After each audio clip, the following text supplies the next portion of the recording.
Gerard Butler plane survived together. I saw the trailer. I'm in. Yeah, that I'm gets in. me. I'm fucking in. Great title. just an excellent title. You know what you got. Plane. The plane crashes on this island Yeah.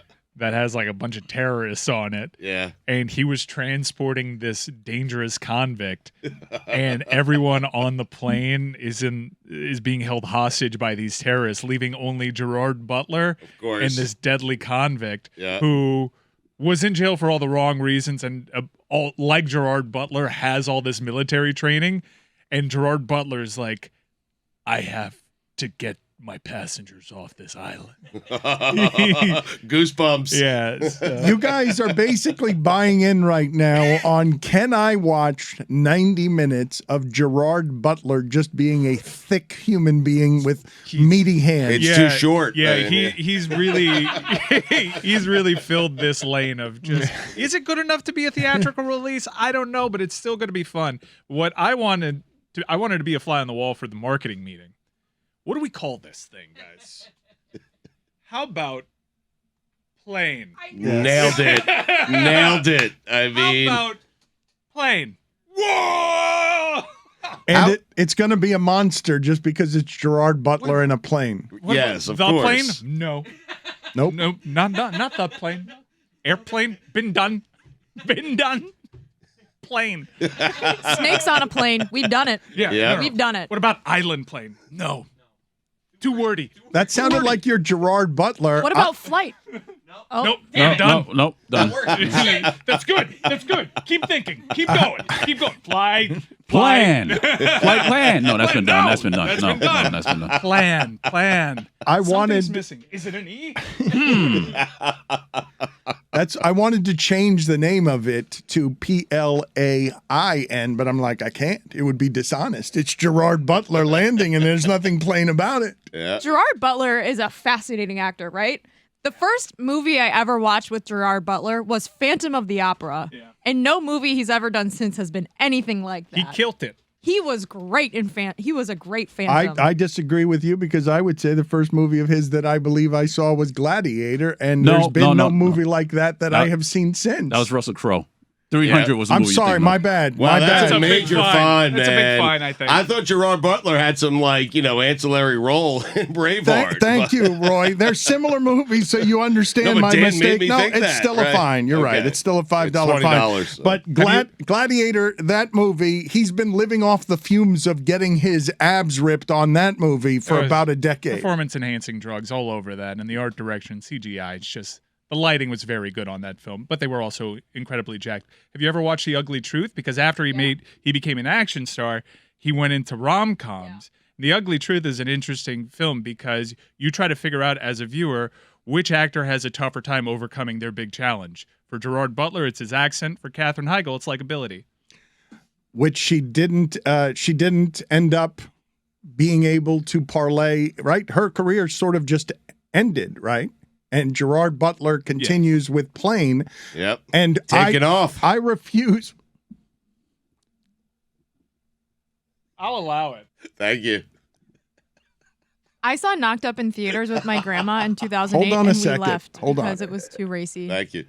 Whoa, you went with Grandma? Yeah, See grandma didn't Knocked know Up? what Knocked Up was about, despite the title of the film being Knocked Up. Yeah. She had good chemistry with Seth Rogen. I'll give her that. After the initial sex scene, too, not that racy of a movie. No. It was just the Seth Rogen sex scene that grandma was running out of the theater. But That'll for do it to anyone. But for this particular movie, Mike, you agree, they nailed the name and they nailed the tagline, right? Like they What is the nailed it. tagline? Survive together or die alone. That could be the tagline of so many movies. So Any movie, I'm there. It So doesn't could matter. Plane, as we just learned. The Gerard Butler thing, though, I am shocked to hear Mike Ryan allege that 300, all of those abs were lighting.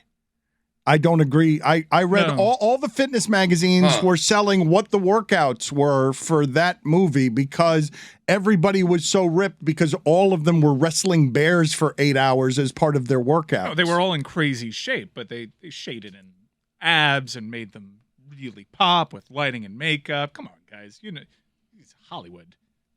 You think their hair's real too? I'm looking at Gerard Butler's IMDb. I've never heard of his 2011 hit Machine Gun Preacher. That sounds like a Stugotz special. What? I missed it? How did Stugotz miss Machine Gun Preacher? It's got the same tagline, right? I mean, A lot of Butler's movies could have, what is the tagline? It is survive together or die alone. yes. Machine Gun Preacher. I like what he has to do an American accent. It can only come out of one side of his mouth. Like he's Phantom. I get the reference. Do you guys find yourself at all surprised at the number of movies that Mel Gibson is making? Are you talking about the Passion sequel that just got announced? I'm talking about all of them. I'm talking about Mel Gibson's having a rejuvenation as an action star, taking the lane of I'll grab all the movies Gerard Butler's not grabbing. Isn't he the Mardi Gras Grand Marshal alongside the Tulane head football coach? What a pairing that must be. What? Yeah. What? Yeah, I thought I read Mel that. Gibson and Willie Fritz are on a float together, like Dan and Poppy last weekend. Co-grand marshals of a Mardi Gras parade. Mel Gibson is Marty. Mel Gibson. Please check this out for me. I'm looking. We just parade Mel Gibson, Mardi Gras, Grand Marshal. Go ahead and look it up. Mike is now scared and sweating because he bit. believes it could have been a dream. He is. he is Oh, he got kicked out of the parade, it looks like. Oh, because okay. of protests. As a co-grand marshal due to safety concerns and threats. Oh, because people were mad that Mel Gibson was still being celebrated. Mel Gibson fooled the New Orleans parade organizers by just making so many movies that were like, he's okay now, right? He's okay. He's taking all the Bruce Willis roles as well. He's doing Bruce Willis stuff, and I have to admit, I generally avoid Mel Gibson things, but I started watching. I never finished. It was really bad. The poster is Mel Gibson and Kevin Dillon, just to let you know. And I think Bruce Willis also did and Kevin Dillon movies. So he's really filling in this lane. That's quite a role for Kevin Dillon, just to go ahead and attach to the guys at the Kevin very Dillon. end of The Fumes and Kevin Dillon. I wonder if that's a request his agent make, because if you're a big enough star with a small role, they concede the and for marketing purposes. Is Kevin Dillon really at that level to get the and? Something to ponder. I think he's right at the line. I think it should He's be, at the it should line, be yeah. known For a B as movie? the Kevin Dillon line is what it should be known as. In fact, I defy you guys to come up with someone better that should get the and on. Well, you know what? If Mel Gibson's making a movie on Fumes at the end of his career, so too should Kevin Dillon. We'll pair them together, and here's just something to traffic on the last bits of their fame. So I try to avoid new Mel Gibson movies because of him being an awful anti-Semite. He made 5 last year. homophobe. 5 And movies. He's a bad things. person. Yeah. Yeah. But, Lethal Weapon, it's the shit. Yeah. And if it's on, I'll stay there. But I started watching this movie because he's a radio host. So I'm like, okay. Oh, that is one that I saw. That's not even Panama, the one that I saw a trailer for. This one looked particularly stupid. Yeah, this one was really dumb. Look, I avoided the one where he was basically a violent Santa, and that one would usually get me. But I saw that there's another movie with a violent Santa, so I'm in on that. They're two different Violent Night movies. Yeah, well, one doesn't have an anti-Semite in it. Two Although different. you'd feel like Santa probably not a huge fan of Hanukkah, but regardless. Whoa! What kind of accusation is that? Maybe that's what they thought when they casted Mel Gibson for that movie. Mhm. Anywho, so Mel Gibson is this radio show host that gets like all the. That would be a hilarious Christmas movie, by the way. What, Santa? Just Santa hating Hanukkah. Santa the anti-Semite. I think as Mike is saying that is That the movie Mel was Gibson greenlit. movie. Sorry, Mel Gibson. It felt dangerous, so let's not revisit. Yeah, let's move past that. Moving along. No, it doesn't have to be hating. It just can be Santa, whatever. He's I'm jealous. sure he's not a fan. No one's jealous of Hanukkah, What? okay? It's the other way around. We're jealous of Christmas. I'm Oh. serious. Why? You get 8 days. No, it's Eight not crazy 8 nights. days. It is not 8. You know what? One day I give you a gift, you give me a gift, we move on. I don't need 8 of them. But we always. But is that you or is that everybody? I think it's just him. It's just me. It's one of my rules of Hanukkah. But you've gotten lazy about Hanukkah. Yeah. You've gotten, yes, you don't want to just buy 8 days of gifts for your You're wife. doing 12 gifts on Christmas, one a day? You're doing that? I mean, put them under the tree Christmas morning and let them rip them open? That's not what I'm asking you as you get defensive at me. I'm just asking you whether most Jewish men would talk about this the way that you're talking about this. Would Jewish women talk about it? Jewish kids talk about it the same way? I mean, someone gives me a little top, I spin it, we do a couple of gifts, I have a little matzo ball soup, in, out, boom, done. No, I think Stu is right. I personally have loved celebrating Hanukkah the last few years because you get to light the candle and I enjoy open flames in my home. But we're getting past the point here. The point is, what is the Passion of the Christ sequel going to be about? Just like in the Bible, 18 years after his death, Jim Caviezel comes out of a tomb. And it has to be about the resurrection, right? But is the resurrection like Act 5? Part 1 was the crucifixion, correct? It was the Passion. The Passion. Dan. Did it also have? I was a Catholic once.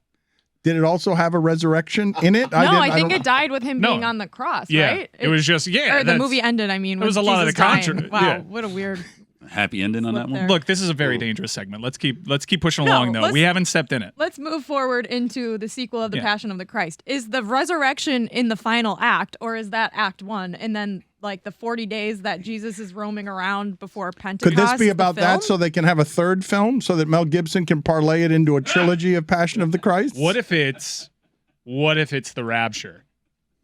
That's part 3. There could be a trilogy here. Is Mel Gibson still attached to this? It better be Caviezel. They're doing a sequel to Passion I saw of this. the Christ without Mel Gibson? Like Mel Gibson's been banned from sniffing around it? He doesn't want intellectual... I don't know. I just saw a photo of Jim Caviezel as Jesus. Okay, but you don't know this, and you volunteer without knowing whether he's the grand marshal of a parade, and then you start sweating. You're giving an awful lot of unvetted Mel Gibson information. Dan, I don't know if you know this, but Mel Gibson is a touchy subject, and we should all be very careful. Yes, I'm well aware. I think we've added the proper caveats, I hope, to all of this. But someone did 4 tweet times. at me about the Passion of the Christ sequel, and then I Googled it, and I found an article on Church Pop, which is all over this, I guess, because I can't find it in the regular If you need a password. They are going to begin filming in 2023, which is this year. So it's happening. I just don't know. Like, the period of time after the resurrection is not the most interesting. Can anyone recite a parable from that period of Christ's life? No. It's not the most interesting source material. But what if you need it? I mean, obviously, you would agree. You were stunned as a protector of Catholicism, as someone who was raised Jessica Smetana, gatekeeper and protector of Catholicism. as the gatekeeper of Put Notre that in your Dame Twitter bio. Christianity. just a Notre Dame football fan, and I think that kind of covers all of it. You are stunned that there's a second one because you're like they covered it all in the first. That's enough. There's got to be a ton of flashbacks in this. It has to be. How much meat is on that bone? I'm sure a lot of people are going to be surprised, like, whoa, what are you doing here? Crazy.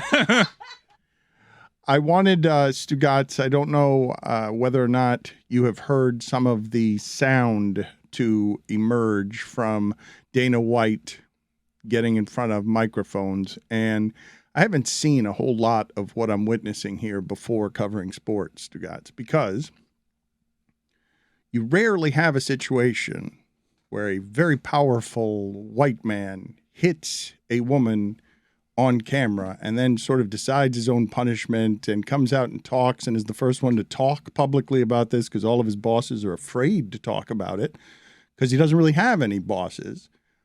And I know many of you, I should probably tell you right now that if you want, you should check in with the program in about 20 or 30 minutes if you don't want woke talk or whatever it is I do with seriousness around here, as I tried last week to point out to you that there were only a couple of people covering this correctly, fairly, the way that it's supposed to be covered. And a lot of excuses were being made about the sewer, about, God almighty, the number of people I heard. Equality, self-defense, you wanted equality.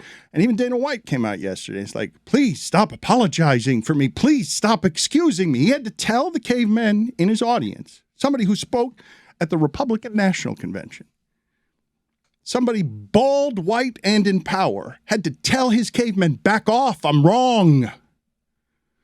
Back off, protectors of me. I'm wrong. ESPN, Endeavor, they're all mad at me because I'm wrong. But what are you going to do?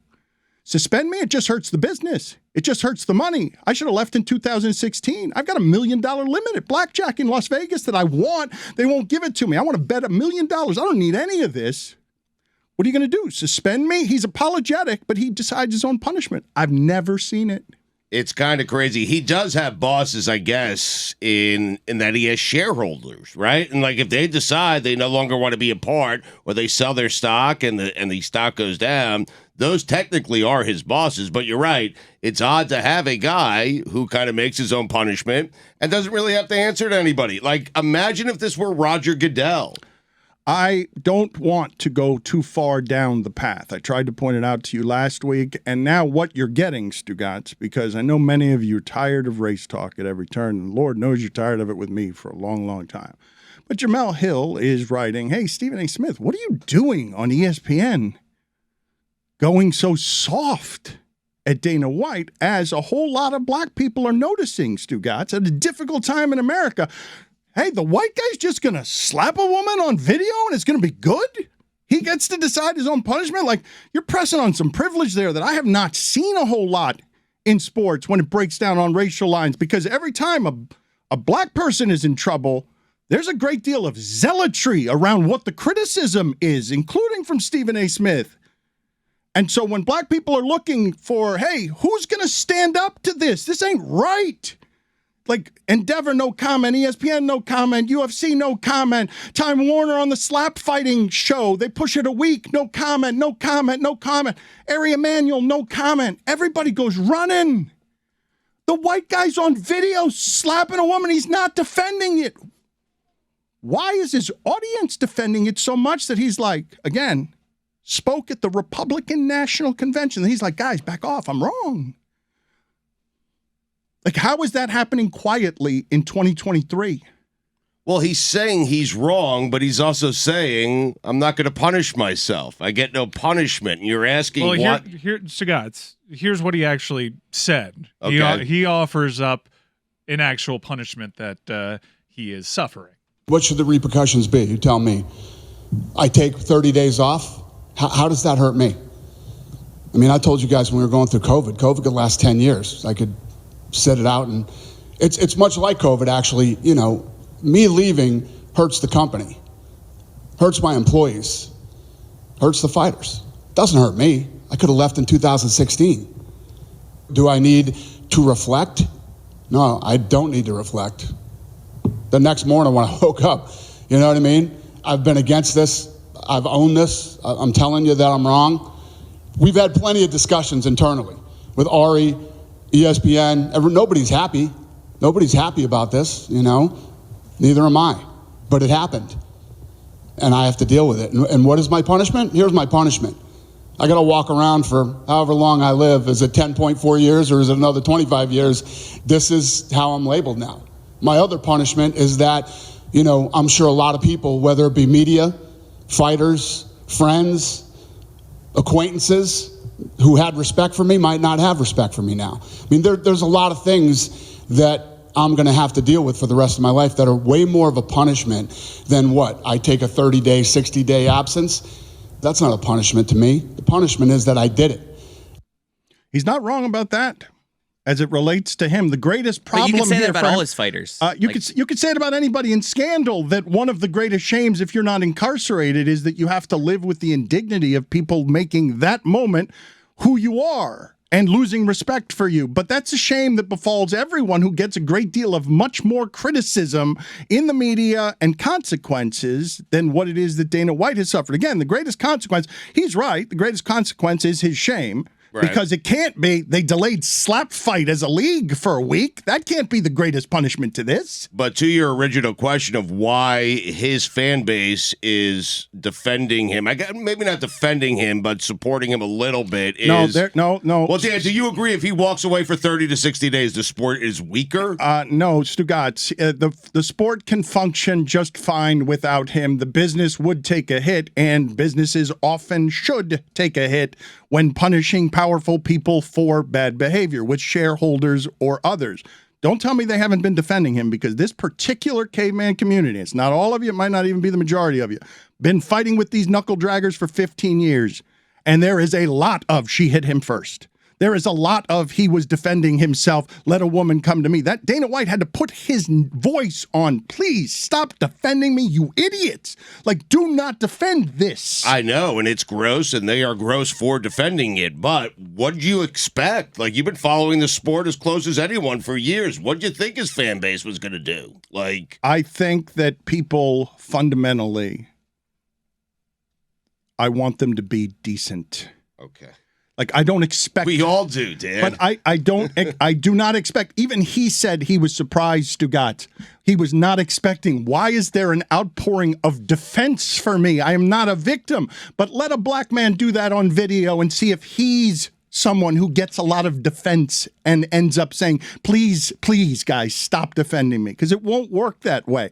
And you've got, like I'm telling you, the racial element of this is powerful, as black people have to watch. Oh, this guy's going to skate. Like, this guy's going to skate totally where he's looking us in the face with his privilege and saying, you're not punishing me by making me go away. I'll go to Cabo and take another 60 days of vacation. Is it the video portion? Because, I mean, we talked about Dr. Dre's history, and he headlined a Super Bowl halftime show. It's power has a lot time to do too, with though, Mike. It's not that week. No, it's not that well, day. That's what I would. I actually think Dana White, outside of the fact that he's actually talking and he's not serving some sort of punishment that has been mandated, has said generally the right things here. But I would offer to him, what does 30 days or 60 days away from this company do? It would make me somewhat convinced that there are legitimate discussions being had by your partners, by Endeavor, by ESPN, that they're taking this very seriously and they're taking the appropriate time to figure out what they're going to do. And if the end result is you keep your job, fine. But that's what time away does. It at least makes me convinced, because the reason why I thought of that is I was going to ask you guys, is there any scenario where Dana White is still keeping this ship along and those discussions are being had and these things just take time? And Endeavor's trying to figure out, because he's such a cult of personality, because he is the sport, what their next moves are. But then I realized they could do that while he serves a suspension, and it would be a lot more believable. The shame that Dana White is speaking of there, if there are no bosses, if it's power unchecked, doesn't get to be exacerbated by the further shame of, no, you've embarrassed us. You're gone for 60 days. You don't choose your punishment. We do. You don't choose for the punishment to be good enough at, oh, you're just ashamed and that's the most you're going to be punished. No, you have bosses. You will not do that. We will speak for women. But it's no comment. We will not speak for women. We will speak for money by not speaking at all. We will not, because all the people with power here to punish him could have done it already. I'm telling you, for now, the worst punishment is they delayed Slap League for a week, not canceled it. Slap League. Oh, Dana's got another revenue source, a side gig over there. Again, a man who's on record, Stugotz, saying he wants the largest Las Vegas limit of $1 million per blackjack hand, who is paying his fighters nothing, who is taking that money and putting it at a gambling table, is on video hitting his wife with a whole lot of defenders, and now comfortably getting in front of the cameras with all the promotion that comes for Slap League from him talking about this, and stands in front of you and says, what? You can't punish me. You can't. You're just going to hurt the business. Why would you hurt the business when all you're trying to protect is the business? Like that part has to be seen by everybody. And maybe you don't object. Maybe you see Stephen A. Smith on ESPN also represented by Endeavor, the parent company that is not commenting on owning UFC. And he gets out there with an embarrassing take of he should decide his own punishment. And he gets out there with the embarrassing take of I'm friends with him, so I'm going to come out here on First Take and I'm going to say a couple of things so my company can't keep being accused of not saying anything, but I'm not really saying anything other than I'm friends with him, which is why you get into this situation, Stugotz, where everybody involved is like, oh, we're going to protect Dana White. That's how Dana White gets protected. And if I'm a black person watching that and like, it's really? Privilege is that? That's what privilege looks like. He decides his own punishment. Nobody bothers him, and he gets to decide how ashamed he is. No one else is going to say they're even ashamed. His fighters are going to defend him publicly right and left. His fan base is going to defend him and is going to bend over backwards, Stugotz, with this. What about equality, ladies? She hit him first. That's what you're going to hear again and again and again as this guy, who has very little shame, begs them, please stop doing that. It's gross, man. It's top to bottom disgusting. It is disgusting. And in terms of Stephen A. Smith, to me, it's kind of two separate things. Stephen A. Smith deserves some level of criticism because he's the guy who criticizes anyone at any turn. And the fact that he's partners and friends with Dana White and kind of letting this slide. He's the most powerful black voice in sports. I'm saying he deserves the criticism.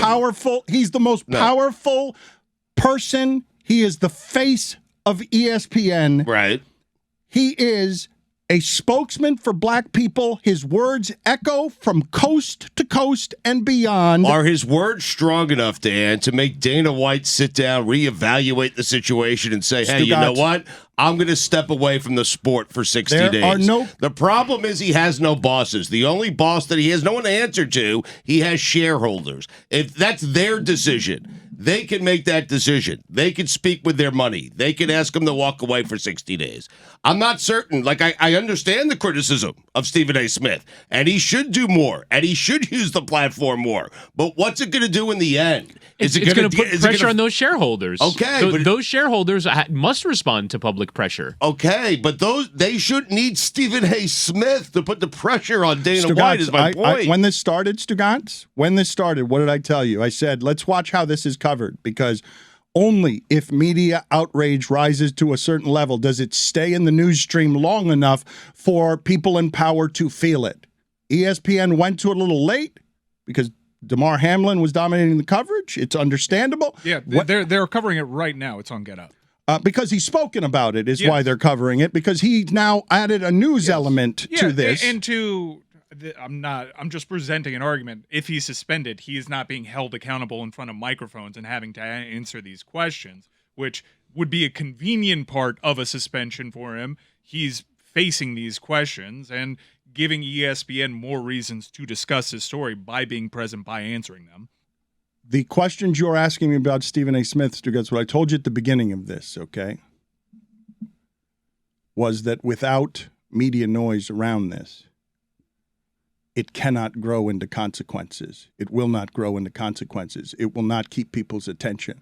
And when First Take skips past it with Stephen A. Smith saying, he's my friend, let's move on to the next topic of the day. It doesn't help, yes. Well, no, but you understand what you're saying now, right? Do you understand where it is? I've understood what I've been saying the entire time. I'm just like, they shouldn't need... I understand. Keep it in the media, put the pressure on people. Who are you actually putting the pressure on? And why are we assuming they don't feel that pressure already? Just because they haven't done anything yet doesn't mean they won't do something at some point. But now, though, it would be done because there's still and more media pressure. No, Stugotz, what do you mean?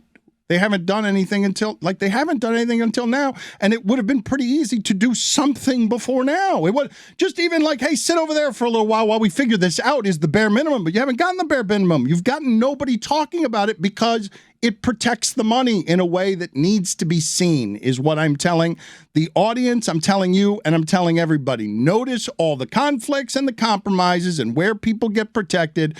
Notice what it is that's being protected here and who isn't being protected, who is not being protected. I understand that. And I would like Stephen A. Smith to use his platform and talk about it, whether he's friends with Dana White or not, and criticize him the way he deserves to be criticized. But I'd also like to think that the people who own stock in that company don't need Stephen A. Smith to make such a rational, easy decision.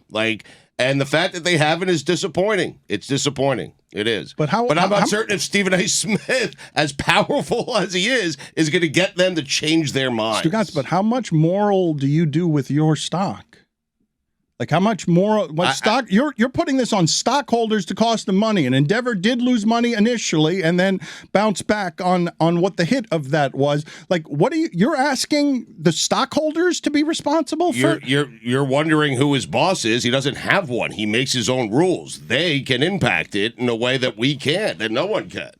To bring it back to the micro, I think what Stephen A. and anyone on ESPN or anyone on any platform says about this is important because there are people who are either victims of abuse or who are abusers who hear people making excuses for Dana White's actions. And maybe you can't put pressure on Endeavor, and Stephen A. is certainly not solely responsible for that. But it does matter how you talk about domestic violence on a humongous platform, and you should get criticized if you do that poorly. And I think, you can't overlook that and just say, well, what does it matter if we don't get a 60-day suspension out of it? It matters because people listen to that program who have experienced this in their own lives and care about the way that it's talked about. I understand that, and I said Stephen A. Smith should be ashamed of himself for not using the platform. Right? I think Stugotz. Right. It's more of a commentary on I think we miss some of that because we're looking for a punishment, and I don't know if he's going to get punished or not. But I think that there's a lot of other important things at stake, which is the way that fans of UFC and fans of sports hear people on TV or on podcasts or in the radio talk about domestic violence, and the way that actually can directly impact you and your actions and the way you think about those things yourself. I have a question, which is Dana White actually this valuable to this enterprise?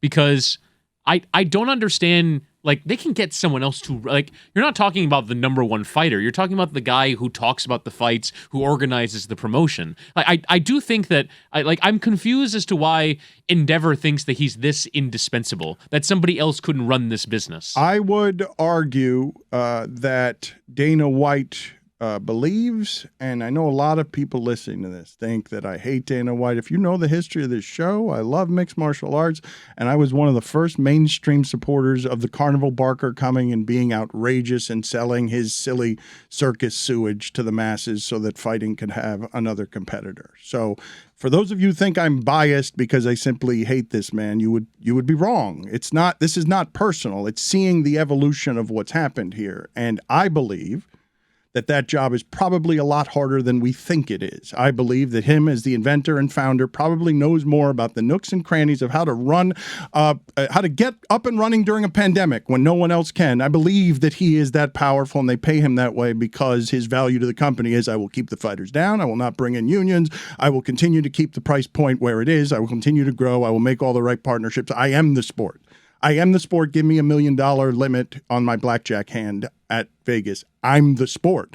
And I don't know that he's wrong because I don't know the intricacies of the business that way. But my guess is if he doesn't suffer any consequences, he's just giving you the truth there when he says, yeah, they can't punish me. I'm the sport. I'm running everything. They don't know how to run it. Ari Emanuel doesn't know how to run this. He can't just get somebody to come run this giant mess of a circus when I'm dominating this sewage business of fighting. No one dominates that. Boxing doesn't get dominated by one promoter. Boxing has 70,000 sleazy Dana Whites out there. Nobody can keep fighter pay as low as me. That's right. That exactly seems right. ridiculous that Dana White is the only one qualified to run UFC, that no one else out there can do what Dana White does, that he has a special set of skills that allows Dana White and only Dana White to be the commissioner of UFC. Easy to be skeptical there. Oh, look at the trade papers because Stephanie McMahon is available. See you, Gary.